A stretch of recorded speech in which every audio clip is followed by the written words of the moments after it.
All right, folks, use hashtag NBA to get your questions on the show. We'll bring them up here. Producer Alicia will grab them and use them. So remember, use hashtag NBA. That makes it a lot easier on her end to actually bring them up here. So use hashtag NBA. Focus, of course, is on free agency. I guess if there are draft questions, that works, but the draft's pretty much over. So focus on free agency here. First up from King Huncho, would you rather keep, if the Warriors, rather keep KD or Klay Thompson? Call me crazy. I'm going to say Klay because of what he means to the franchise and because you'll get him back sooner. I think that's another thing. You know, KD's been there a couple years. He's helped you win a championship. That's great. He is the better player. Don't get me wrong. By far, he's a better player than Klay Thompson. But because of what Klay means to the franchise, because of his longevity there, I think you have to show some loyalty in it and go with Klay Thompson here. What about you? I think I'd go with Klay too. Okay. I think he's such a perfect fit alongside Curry, and I trust him long-term, not having issues with Draymond. Yeah. Which we know Durant's had. All right, from Trap House, is there a chance the Knicks sign DeMarcus Cousins? Apparently so. I think it only happens after they go out and, you know, meet with Kyrie, meet with KD, meet with Kawhi, meet with everybody else. If they all say no, all right, DeMarcus, here's your $18 million. Try to be what you were in Sacramento. I will stick with my theory that the Knicks are being used as the leverage team for any NBA free agent that hasn't quite found the money that they want, or at least yet.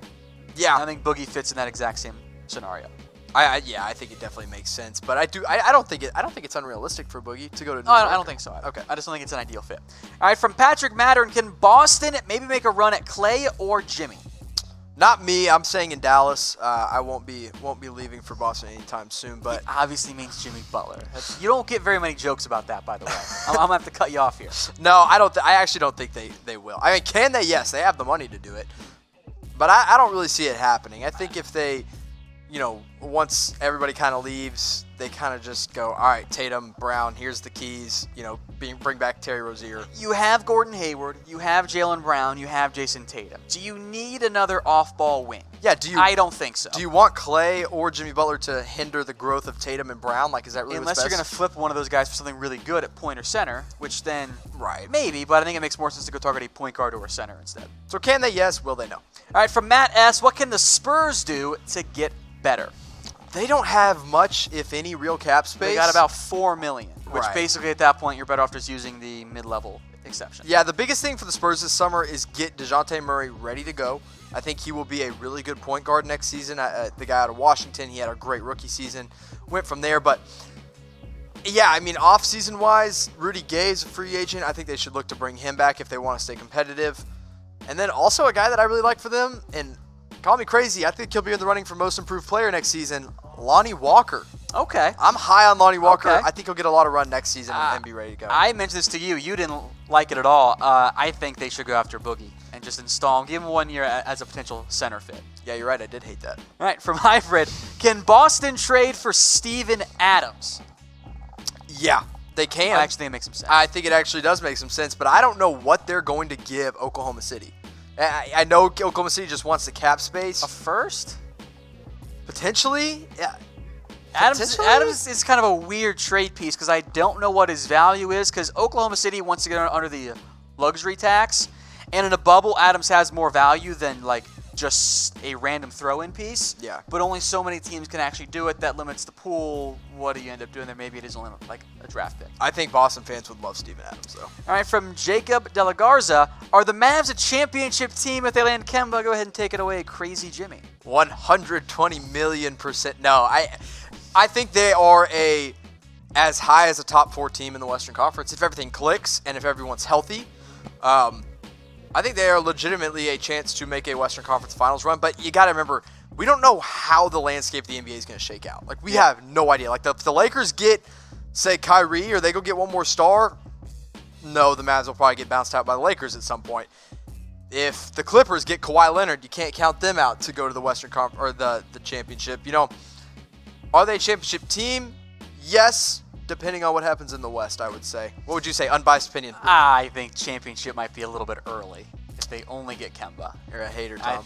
Whatever you say, Jimmy. All right, from Carter Houston, ironically a Sixers fan, what about Kemba and Tobias to Philadelphia? Haven't thought of anybody except Jimmy Butler and Tobias Harris to Philadelphia, so that's actually really interesting. The problem becomes Ben Simmons is the most useless off-the-ball player in the NBA. Like, if you watch games where he's off the ball, he sits in the corner, doesn't make cuts, doesn't do anything. So I don't know if signing a point guard, I know scoring-wise it makes sense. If you want to play Kemba off the ball, sure. I'm going to say no. I don't love that. Would you just prefer a pure shooter instead? Yeah, I just prefer bring back Tobias and JJ Redick. All right, from Arkham, what role players could the Warriors sign? Not many. Not many. We've been talking about this, and the money there doesn't make sense. I'll give you one name, Vince Carter. Bring him in. How about Seth Curry? Yeah, if he takes only the mid-level. Yeah, which I don't know. To play with his bro, you start the Curry brothers together. I genuinely don't know if Seth Curry's going to take like the mid-level again. I think he should. To play with his brother? I think it'd be fun. Don't get Curry me wrong. bros. It would definitely be fun. We'll have some great Mario parodies with those two then. Oh, yeah, we sure will. All right, from R. Jonesy, how are the Pacers not the best fit for players like D'Lo or Kemba? I think they actually, call me crazy, I do think they are the best fit for, all right. I think they are the best fit for D'Angelo Russell. I agree on that part. Okay, cool. I think Kemba has other suitors that make more sense and are maybe just a little bit better overall appealing teams. But I think D'Angelo Russell and Indiana makes a lot of sense. And they have a max cap space to afford someone like Russell. Yeah. Be it as they offer day one as a restricted free agent or if they wait to see if the Nets eventually rescind that to afford Kyrie and others. And D'Lo, a healthy Oladipo, that's 2 all-stars right there. Miles Turner, Sabonis. You just went and got Goga Bitadze, who I absolutely love. And then you traded for TJ Warren. I like what Indiana could build if they get D'Angelo Russell, but I don't think they're in the running for Kemba Walker. All right, from Chris Jones, could Kawhi sign a 2+1? I think that might be the most likely outcome. I mentioned that on a recent show as well, where that's the most maximum earnings that Kawhi can have. He does the 2+1 and then re-enters free agency with the potential for that 10-year vet, super, ultra, mega, double secret probation max contract. Yeah, and then we do this whole song and dance all over again. That is, by the way, the official term for that contract. All right, Malcolm Lloyd, should my Wizards join that potential sign-and-trade deal with the Rockets and 76ers? Poor Malcolm. Dude, I'm so sorry that, I mean, your best assets or your best addition here is going to come via trade, but I actually like it. But you also got like Dwight Howard there, which I know he's not great, but the issue for the Wizards here is that it's the money side of it. Even if you announce all of their free agents, there's only $7 million. That's not enough to sign Clint Capella.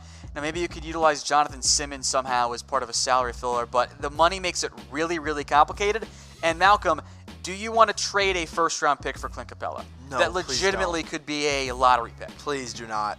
You do not need to give up many picks for the Wizards. All right, from Joshua Stevenson, where is D'Lo heading if the Nets don't pick him up? I'm actually going to say Indiana.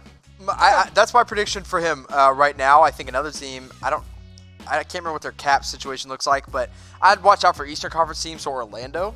If they can clear up space, I think would make some sense as well. They can have a max of 17, so it's a little tricky. But, I mean, you can always trade somebody, too. Yeah, and I think if they wanted to, they would try to make the money work. So the Lakers have been linked, although, again, money a little bit tricky on that front. I think it'd be hilarious there. Also bring back Swaggy P at that point.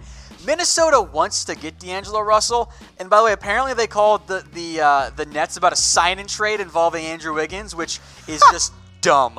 There's no way the Nets would ever do that. Imagine trading away a player in exchange for a negative asset contract. Yeah, it ain't happening. Not gonna happen. All right, from Sunderland, you think Tobias Harris is a good fit for the Knicks? I think so. I think so too. I think he's a great plan C or D type guy. In all honesty, just about anybody's a good fit for the Knicks right now. Like anybody they can go out and get, like just do it. Like go get someone. All right, from Clean Green Highlights, why aren't people talking about the Sixers more? They have Embiid and Simmons and $69 million cap. So I think we have been, but but it's been mostly on the focus of re-signing Jimmy Butler and Tobias Harris. Yeah, because once they have to wait and figure out what happens there, and if they're sitting around waiting for those two to either sign or not sign, then they could be left out in the dust with a bunch of nothing to choose from in Philadelphia. Yeah, it's a little tricky there for Philadelphia. I keep also seeing that $69 million amount thrown around a lot. And I honestly don't know where it comes from because it's not right. It's $59 million. Interesting. Not 69. Maybe he just wanted to put 69. I don't know what it is. All right, so Chris Jones, would re-signing Rondo be a good fit for the Lakers since he played with Anthony Davis? Sure. I am the probably lowest on the totem pole of Rajon Rondo. I don't like the guy. I don't love him as a point guard. But If you need a veteran to come back, go for it. Oh, also, I figured out where the $69 million comes from. That's only looking at their current contracts, which have 4, which you actually can't do. You have to include the 2.5 and change for Matisse Thybulle, and then they owe like $7 million in incomplete roster charges. So that takes down the 10 there. So that's why it's only 58, 59. All right, from Blinky, by the way, how do you think the Raptors will do next year? I had to think about that one. I pulled a Renz there. I had to stop and read. Well, Marc Gasol just picked up his player option, which is huge That's if you're a Toronto fan, and huge for Marc Gasol. I think they'll be really good next season. We were talking about this off the air before. Even if Kawhi walks and you run out of lineup with Kyle Lowry, Pascal Siakam, Marc Gasol, Serge Ibaka, and those guys, I mean, that's still a competitive team, and you have room then to go out and potentially get someone, not a max guy by any means, but you can still sign somebody. But in all reality, I don't think Kawhi leaves, and when Kawhi comes back, that makes him the favorite to repeat, if you ask me, right off the bat. How about Patrick Mattern? Who's a team that can surprise everyone and miss the playoffs? Oh, that's a really good question. If you want surprise, how about Houston? If they don't add Jimmy Butler, they're stuck with their current team, and it requires like a James Harden injury, but I think that's kind of the point of a surprise team. It's that one injury, kind of like Lakers last year, LeBron goes down and it just all falls apart. I like that. My surprise team, I'll say the Thunder. Because I actually thought about them too. Number one, Paul George had surgery this offseason. If that shoulder never heals, like, what's going to happen with him? Russell Westbrook continues to be less and less consistent, and they don't have room to make any moves. Like, they are literally the same exact team they were last season with a year older Russell Westbrook, a surgery guy in Paul George, and a bunch of non-shooters. That's literally the whole team. Very precise term there. What's surgery the term? Guy. What's the term? Injured? No, like he had surgery. So like, okay, that's the term. He had surgery.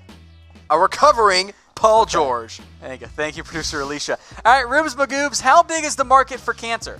Well, apparently the word just came out literally right before we came on air. It's the Trailblazers, the Celtics, and the Lakers. Go figure. The Lakers are thrown into another mix for a big man. If there's an available free agent, Lakers could sign him.